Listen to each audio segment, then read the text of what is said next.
Chapter 61 Sea of Ash. Morning came. Dread stayed. The mirror of last night haunted him.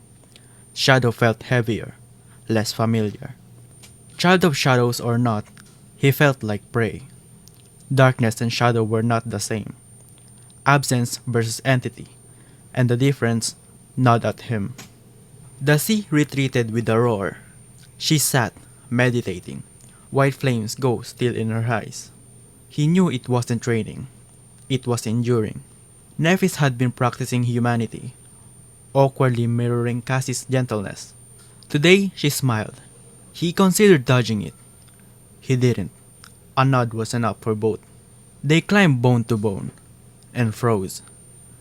Crimson coral lay gray and crumbling, as if life itself had been drained away. No monsters, no motion, no sound. Only silence and ash. Ahead rose a barrow of sand crowned by a night dark tree with blood-red leaves.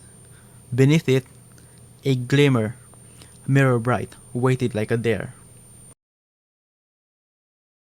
They moved west into a dead zone. Ash-coated ruins. No predator to fear. No safety to find. At the flatland's edge, there was nothing to hide behind. Just open ash and a looming tree. "Are you sure?" had only one answer. They went away. Resignation, not bravado, because some roads weren't chosen. They were endured. Chapter 62 Hide and Seek. The maze was gone. Sand remained. Without corners or cover, even his shadow curled small beneath him. He muttered dislike. Nephis answered with vigilance. Silence ruled. A lone knoll broke the flat. As Nephis reached out, his shadow twitched. Sunny spoke. "Hide." The echo vanished. Cassie toppled into his arms. They tucked behind the rise. Stones shifted. The coral collapsed. Something vast stepped into the ash.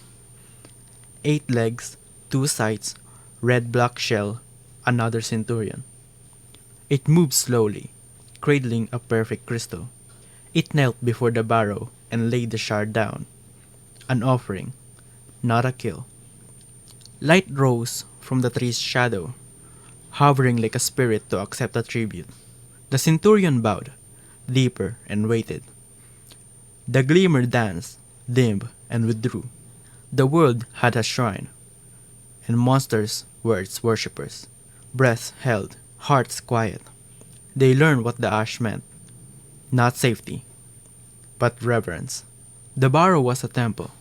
The tree is its crown, the mirror its altar. They didn't move. The island watched. Chapter 63 Lord of Ashes. A mountain moved. Down the barrow came a giant. 8 legs, 4 arms, chrome shell, 7 stars etched upon its chest. Cold eyes graced its shadow, ancient, intelligent, and wrong. The demon did not roar. It revered. It set the shard at the roots, looked upward, and plucked. Careful, deliberate. A fruit. Metal death eating from a blood-leaf tree. The world inverted and kept going. The ash brush aside revealed a black bark. Roots sprawled beneath the wasteland. The barrow wasn't crowned by the tree. It was the tree. A kingdom of roots had drained the maze dry. Back at the bone, the memory towered. Twice a centurion, armored in steel, no obvious weak points. Awakened, cunning, malignant. Avoided. It died in the space between glasses. He knew that look. A hunt had chosen them. No declaration, no grand plan. Just 3 figures and a throne of roots. The Lord of Ashes waited, thinking itself safe. It wasn't. Chapter 64 Pursued by Demons. Killed it. Live in her silence. He argued sleepers versus awakened. She answered with survival as proof. It wasn't recklessness. Something worse than monsters hunted her from behind. A fair fight was suicide. Victory didn't require fairness. Intelligence could be deceived. That was the seam to pry open. Hope here wasn't simply a plan with nerve. He tried to bargain with time and knew it was a lie. This place consumed hesitation. Their best odds weren't later. They were now. Sleep dodged him in the Leviathan's ribs. He counted routes, rehearsed bait lines, mapped lies. Somewhere between fear and focus, resolve clicked into place. Dawn arrived, as a whisper. Cassie shook him awake. Another vision. And this time the target had a name. The Carapace Demon stepped out of the prophecy and into their plan. Chapter 65. Lights in the Darkness. Pale dawn. Cassie's voice held the past. Night over the shadow. Lightning in sheets.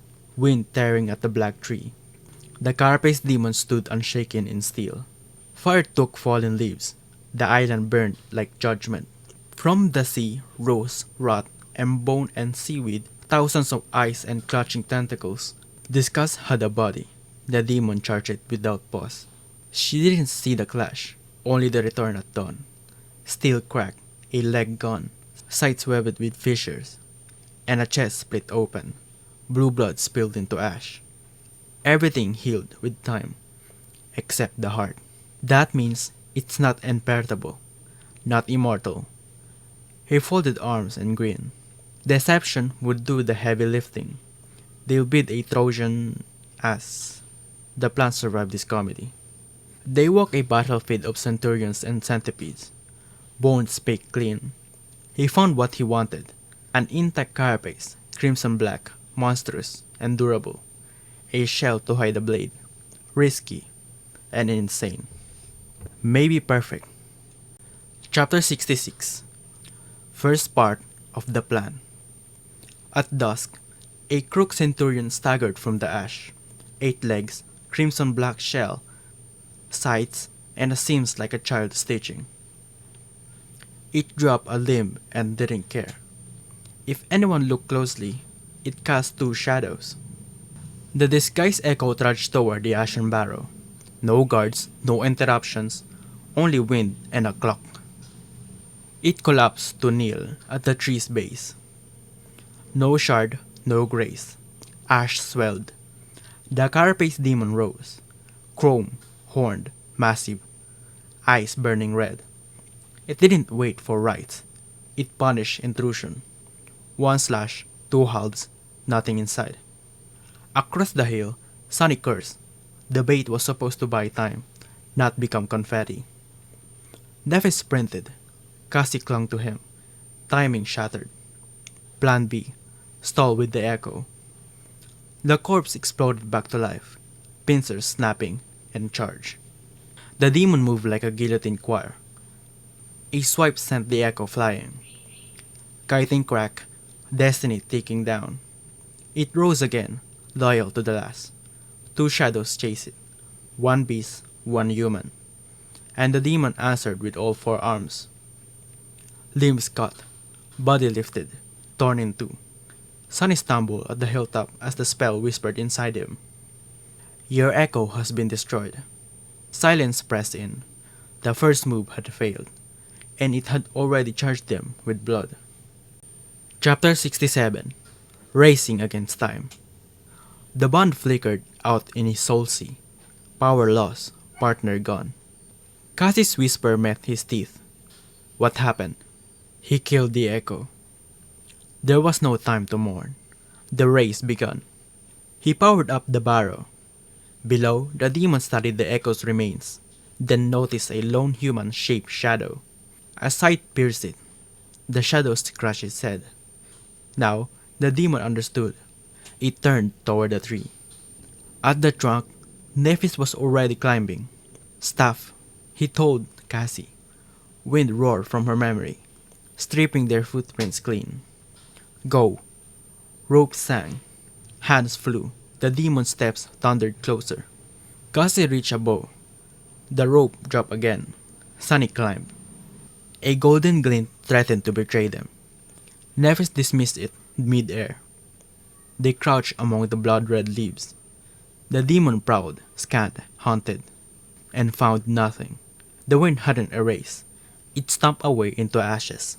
Far off, it found prints and roared like a tearing steel. Then the ground trembled, the sea returning. High in the tree, three sleepers held their breath, alive, hidden, one thread from ruin. The real storm hadn't arrived yet. Chapter 68. Beacon of Death. They waited on a broad branch. Below, the demon wandered. Each step quaked. Sunny's chest hurt with the loss of the echo until Cassie's hand found his. It didn't fix it, but it steadied the fall. Darkness finally swallowed the world. It's their cue. In a rucksack, two clay jars with split centipede oils.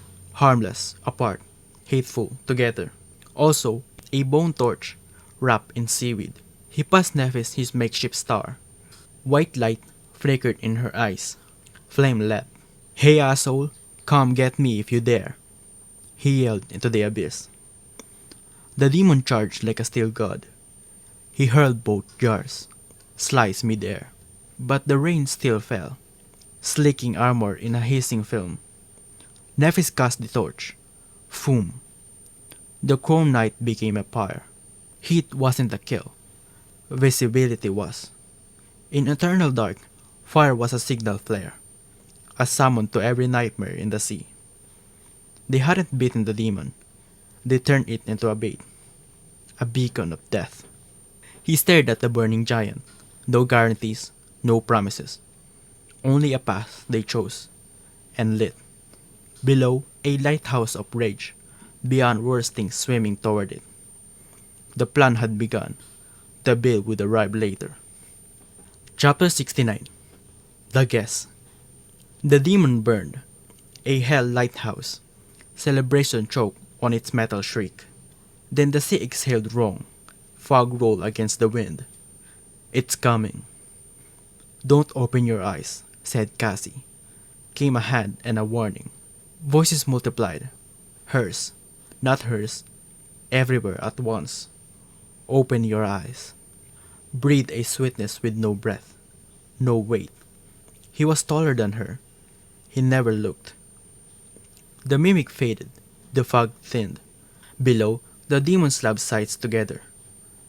The shockwave blew the night clean. Something ancient tore into it.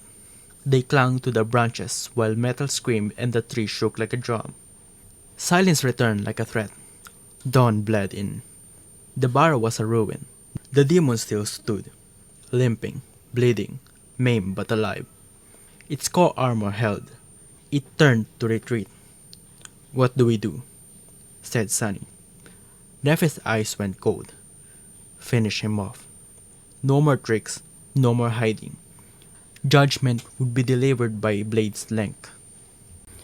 Chapter 70. Judgment of the Blade. The demon lived, cracked, burning, missing limbs, hatred bright in a single eye. No gambits left, only steel against steel. "I'll break the armor. Create an opening?" "Yes." He traded a last mile with Cassie. "Best demon stake you'll ever have." "Promise?" "A promise is a map you walk even if it's fake."